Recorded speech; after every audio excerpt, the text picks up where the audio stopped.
ስለ ህግ ለወራ ነው የመጣሁኝ። ህግ በሙሴ ተሰጠ የሚል ቃል እናያለን። ህጉ ደግሞ ህይወት ነው። ህጉ ብርሃን ነው። ህጉ መተዳደሪያ ደንብም ነው። ህጉ ደግሞ እረፍት ነው። ይህን ማንኛውም ሰው ማወቅ አለበት። ሁለተኛ ለዚህ ፓስተር አድርሱለት። ይሄ ፓስተር ተብሎ ህግ ሙሉ በሙሉ ተሽሯል ላለው ፓስተር እንድታደርሱለት ነው አሁን የመጣውኝ። ሼር ኮምፕሊት አድርጋችሁ ለዚህ ህግ ሙሉ በሙሉ ተሽሯል ብሎ ላወራው ፓስተር እንድታደርሱለት ፈልጋለሁ። ምላሽ እጠብቃለሁ። ምክንያቱም እንደዚህ ዛሬ የምጠቅስልህን ጥቅስ ከህግ ተሽሯል ካልከው ጋር አዋደህ ወይም ወዳጅ አድርገህ እንድታስረዳኝ እፈልጋለሁ። ሁለተኛ ህጉ ሞት ነው ብለሃል። ህጉ ሞት አይደለም። ሞት ያልከው አንተ ነህ። ህይወት ያለው ደግሞ መጽሐፍ ቅዱስ ነው። ህግ የተወደደ ነው። ህግ መብራት ነው፣ ብርሃን ነው። ይሄን መጽሐፍ ቅዱስ የሚመሰክር ስለሆነ ካንተ ጋር ያን ያህል ጊዜ አልፈጅበትም፣ ግን የምዕራፍ ቁጥሮችን ሰጣለሁ። ነህምያ 9:14 ላይ ስትሄድ ህግ በሙሴ እንደተሰጠ ታያለህ።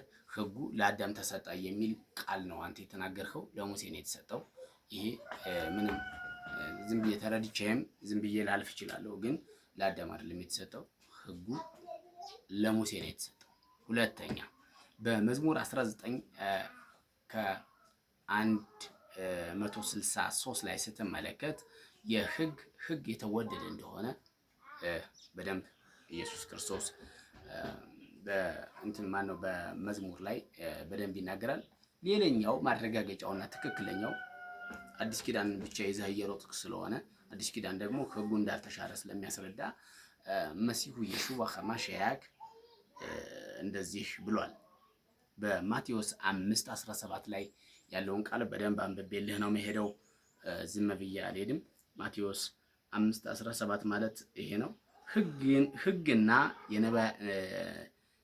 የነቢያትን ቃል ለመሻር የመጣሁ አይምሰላችሁ። ህግና የነቢያትን ቃል ለመሻር የመጣሁ አይምሰላችሁ የሚል ቃል ተናግሯል። ኢየሱስ ወይም የሽዋ ከማሻያክ ሲመጣ ህግን ወይም ነቢያትን ሊሽር አልመጣም። እያነበብኩልህ ያለ ከአዲሱ መደበኛ ትርጉም ከሜሲያኒክ ኮንግሪጌሽን መጽሐፍ ጋር ነው። ከዛ እናንተም ከምትጠቀሙበት ከዚህ መጽሐፍ ጋር ነው። ሌላኛው መጽሐፍ ከፈለክ ደግሞ ከዚህ መጽሐፍ ጋር ነው። የምትፈልገው አይነት መጽሐፍ በሌላም በቋንቋም ላመጣልህ እችላለሁ፣ ግን ያለውን መጽሐፍ ነው እየነገርኩህ ያለ።